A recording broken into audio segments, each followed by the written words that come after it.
Okay, in this video we're looking back at the collapse of ITV Digital and the impact it had on sport. Now, this is going back 20 odd years, but the impacts are actually still being felt today on how you consume your media and who your subscription broadcaster is, your pay-per-view broadcaster, be it Sky or BT, or if you watch from Freeview or Freesat. It's still, the impacts of this collapse have had some actually positive repercussions, but at the time had some very negative repercussions. And history could be repeating itself with what's happening with BT Sport, with the potential takeover of TNT and Warner Brothers Discovery, possibly buying BT Sport off the BT Group, and what's happening in the US right now with the potential bankruptcy of Bally Sports and Warner Brothers Discovery pulling out of the ATT Comcast Root Sports broadcasting rights regionally in the US of the NHL, Major League Baseball, and the NBA. And so we go back in time to ITV Digital. Now, it was set up in 1997. It collapsed 5 years later in 2002. It only lasted 5 years. The successors of it are Freeview and Top Up TV, which is where it's basically Top Up TV is similar in a sense to a support service for satellite TV, basically. So those companies are still going. Freeview is again a joint venture between all the free-to-air broadcasters in this country. All of them have signed up for the Freeview box, and without the collapse of ITV Digital, we don't have Freeview. We do not have the digital rollout from analog to digital that we see today. So no one has an analog signal anymore, partly in reason because ITV Digital collapsed. There's some positives out there of modernisation of how we consume our digital TV now. Initially, ITV wasn't a company. Carlton and Granada, for example, were regional carriers on the ITV bandwidth on that licence. They clubbed together alongside B Sky B to set up what was then called On Digital, which became ITV Digital by the end. However, B Sky B had to be forced to pull out because it was in breach of the competition rules, because they already had their own network and plans for their own subscription service. Because initially you got everything on cable if you wanted all the what is now the satellite channels, or you paid for satellite TV yourself. So B Sky B eventually were forced to pull out of this massive joint venture, which meant a huge chunk of change, basically from News Corp, disappears. Now, in 2000, they, On Digital, as it is then known, agrees a deal with the Football League worth $315 million for broadcast rights of the Football League and the Football League Cup, the League Cup, right? From starting in the 2001-2002 season for 4 years. What was then happening was piracy was a major problem. So you get your set-top box, which would now be your Freeview box or your Sky box, your Virgin box, whatever broadcaster you've got, Freesat, and people were chipping them. So illegally fiddling with them, so you didn't actually have to pay for a pay-per-view on a boxing, for example, or you could get round having to fully pay for the subscription services. So piracy was costing the company hundreds of thousands, if not millions of pounds a month. Around 10% of the boxes that were sent out, which were rented, by the way, leased. They weren't like you do now with Sky Now or BT Now or Virgin. You get to keep your box for a freebie. You get it given as free as part of your subscription. No. What really cost them a lot of money on a monthly basis was On Digital were leasing the equipment. So you never owned your box. You weren't giving it free as a sweetener, which is what Sky did, which is why Sky really exploded and ITV Digital failed. So piracy was a big problem. And it was costing the company a lot of money. Then they rebranded, which cost them money as well, just before the Football League season started in 2001, in July. In August, they launched ITV Sport as the sports channel. Now, there was a news channel as well, and there were some other channels set up, which still exist today, and other channels were merged together, which, again, still exist today, all these years later. Maybe not owned by ITV, but they still exist. And with the ITV Sport channel, they predominantly were focusing on the Football League, the Champions League, and the ATP Tennis. However, Sky retained the rights to the Premier League, which is the big moneymaker. We all know this. And the Champions League, an X amount of games had to be on free-to-air TV anyway, and that was a bit of a problem because ITV Digital was competing against itself and Sky. And then what was the UEFA Cup and the Cup Winners' Cup? Well, the Cup Winners' Cup was now defunct, but the UEFA Cup also had to be on free-to-air TV as well as on subscription TV, and Sky had the rights to that. Multiple free-to-air channels had rights to the old UEFA Cup. So more channels had football than what ITV Digital had. ITV Digital had a very small football package in comparison to what Sky and the other free-to-air channels had. Now, without the Premier League rights, their TV deal, there weren't enough customers, so not enough people were subscribing, and it was actually costing them more money to have the rights than actually what they were earning in revenue. Following their rebranding in 2001, in the March, so before the end of the Football League season, they were already falling into administration. They also proposed, as part of the restructuring, paying 129 million less for the rights than they agreed for. So it was going to cause a massive shortfall for the clubs. Now, they were saying subscription numbers were really good and growth was really good. In reality, since Sky B had pulled out of the joint venture, ITV Digital, as it was now known, had 1 million subscribers by the time they fell into administration. Sky had 5.7 million. Now, there was a whole host of other legal issues as well about branding, when they had to rebrand to ITV Digital instead of On Digital, and how much it cost to send out. You just put a sticker over the On Digital logo. There was all sorts of copyright issues, legal challenges, which were costing a lot of money in the High Court. So, in March, they fell into administration. Sky is 5-6 times bigger in subscription numbers and growing more rapidly than ITV Digital. Sky has more channels on their platform on Sky B than ITV Digital. They could offer more services on their product. Other broadcasters who signed up to pay a fee found that Sky was cheaper and easier to work with than ITV Digital, so they weren't getting those fees from other broadcasters who didn't have the set-up boxes, who were like, well, we want to be part on your network. To sign up the network agreements. Sky were cheaper. And so Sky were basically undercutting them. Now, in the October of 2002, the company collapsed. ITV Digital collapsed, and it almost bankrupted the ITV, what we now know today as ITV, completely. The share price tanked. The debts were 1.25 billion in pounds in 2002. You work that out now, you're looking at 6-7 billion pounds worth of unstructured debt that the company had. In just 5 years, they've racked up over £1.25 billion in debt. That is ridiculous in 5 years.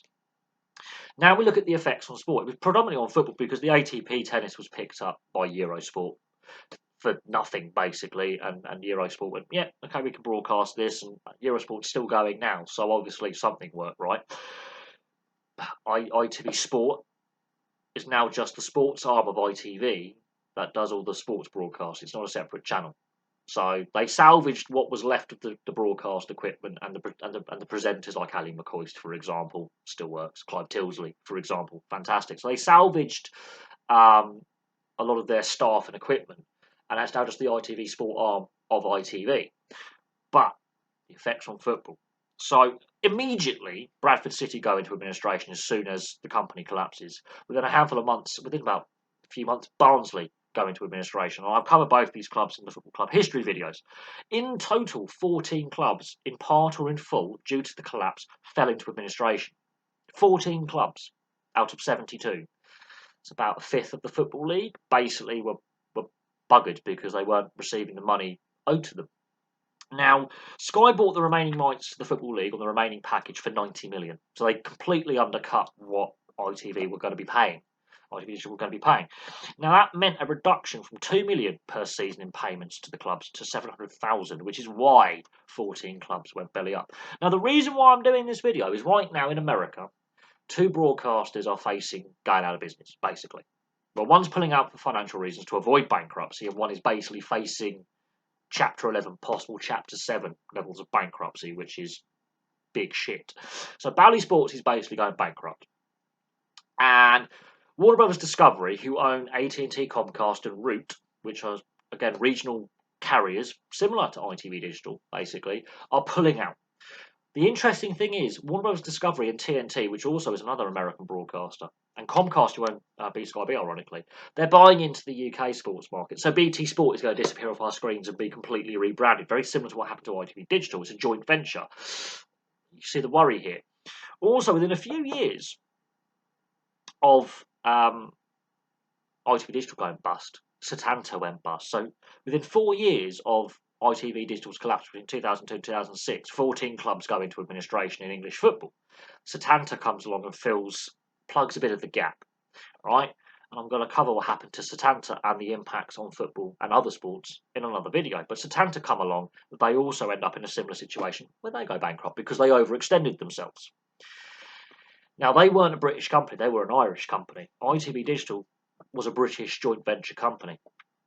Setanta was an overseas company that came in and failed, overextended themselves massively, in part due to the financial crash. They had borrowed a lot of money through banks, couldn't pay back their loans, and the banks were asking for their loans back, and they couldn't repay the loans on their debt. Now, BT Sport is going through a similar joint venture takeover right now. What came out of this was Sky gets the dominance on the British subscription sports market. Sky gets the dominance on satellite TV in the UK. Freeview gains the dominance of the free-to-air satellite broadcasting in the UK, because Freeview still exists. Now, as part of the administrators were trying to get customers to pay a fee to keep their boxes of $39.99. Many people refused to pay. They just went, no, we were told we were getting this for free. It turns out in their contracts, what the customers weren't aware of is they were basically had hold of leased equipment.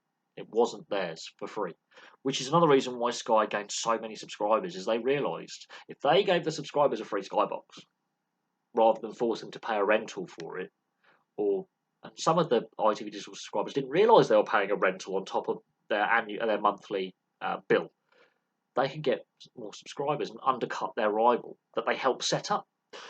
But with the Football League rights being so cheap, that actually accelerated more clubs having financial difficulties, which has basically cemented Sky Sports as the biggest sports broadcaster in the UK. It actually weakened Eurosport because Sky were undercutting everyone. Absolutely everyone. Now, Setanta failed partly because of this, and BT Sport has never made any money since its launch a few years after Setanta goes bust. Sky is the dominant force in British sports broadcasting because of this collapse and how the administration was handled and how the joint venture was handled by the regulator. So we can all complain about how Sky's killed British football, for example, made it unaffordable, but in reality, Sky has been very, very cheeky in itself, because it's hampered and harmed every rival competitor by undercutting them at this time. They established dominance, they can't be shifted. Every other sports broadcaster in the UK has tried to and has failed to unseat Sky. Now, the change in viewer habits is happening. Sky's starting to lose subscribers. We're turning, as media consumers, to streaming services, and include sports streaming services like Viaplay. And if you can, like I do, how I access the NRL and AFL via their league websites, rather than going and paying for a Sky subscription where I don't get all the games, I can get all the games for a hell of a lot less per year for what I would pay a month to Sky. Sky has not adapted quick enough to the changes to the TV environment. Now, I understand ITV Digital was probably ahead of its time a little bit. And because of ITV Digital, we do have Freeview, we do have FreeSat, we do have pay top-up TV, we do actually have Sky boxes, and the transition away from cable to satellite. And it was the first of its kind, but it failed. Now, if ITV Digital was to be set up today, ITV as a company is in a much healthier position than the joint venture that set it up.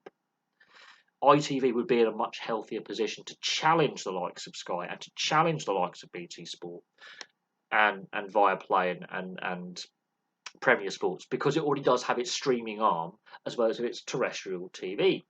So it would be in a better position to start challenging the established order. BT Sport has failed because it's been bought out. It has been losing money. It's been costing the BT group of companies money for a decade. Premier Sports started off small and has slowly built itself up by slowly picking up rights. So Premier Sports hasn't overextended, hasn't done a Setanta, whereas ITV Digital did a Setanta. It rushed in too quickly, couldn't afford the money it owed, and ultimately didn't last very long. Now Premier Sports is still going and is growing because it's grown at a slower, more controlled pace.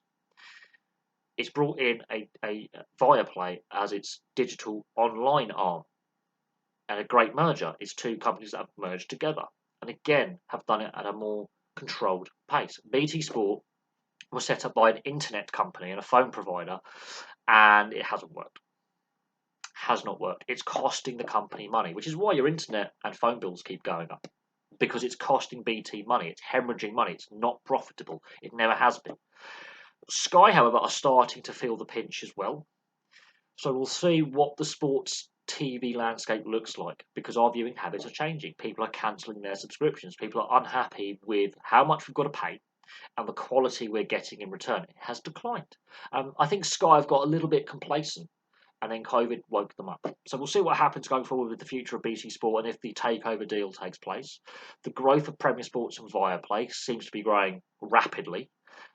They've been very, very smart in how they've positioned themselves, and they're slowly picking up more and more rights as time goes on, and they're increasing their subscription base, and their profits are going up. And we'll see what happens. So there we go. That's a look back at the collapse of ITV Digital and the impacts it had on sport and on our viewing habits. So there we go. Thank you very much for watching. Place your thoughts in the comment section below, and I'll have some more content for you very, very soon.